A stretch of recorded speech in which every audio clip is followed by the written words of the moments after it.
राज्यात 20 जुलैनंतर मान्सून पुन्हा सक्रिय होण्याचा अंदाज. प्रशांत महासागरात निर्माण झालेला एल निनो आणखी प्रभावशाली. तर अफगाणिस्तानातून कोरडे वारे भारताच्या दिशेनं, त्यामुळे सध्या देशात मान्सून सक्रिय नसल्याची माहिती. विमान भाडं निश्चितीच्या नियमांबाबत सर्वोच्च न्यायालयाचा केंद्र सरकारला मोठा आदेश. पुढील 2 आठवड्यात नियमांची प्रत न्यायालयात सादर करण्याचे निर्देश. सणासुदीला होणाऱ्या भरमसाठ भाडेवाढी विरोधातील याचिकेवर सुनावणी. रिक्त बर्थ पैसे घेऊन विकणाऱ्या टीटीईंवर कोलकाता उच्च न्यायालयाचे ताशेरे. अशा तिकीट निरीक्षकांवर कठोर कारवाईचे रेल्वेला आदेश. धावत्या रेल्वेतील रिकाम्या बर्थचा बेकायदा विक्रीला आता चाप बसण्याची शक्यता.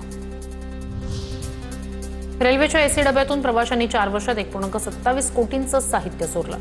बेडशीट, ब्लँकेट, उषा आणि टॉवेलचा चोरीच्या साहित्यात समावेश.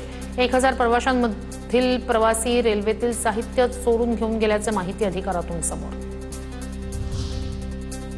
SIR अर्जावर शिक्षकांचे वैयक्तिक मोबाईल क्रमांक छापल्यानं दिवसभर फोनचा भडीमार. अध्यापन आणि निवडणूक कामकाजावर परिणाम. स्वतंत्र संपर्क यंत्रणा उभारण्याची शिक्षक सेनेची मागणी.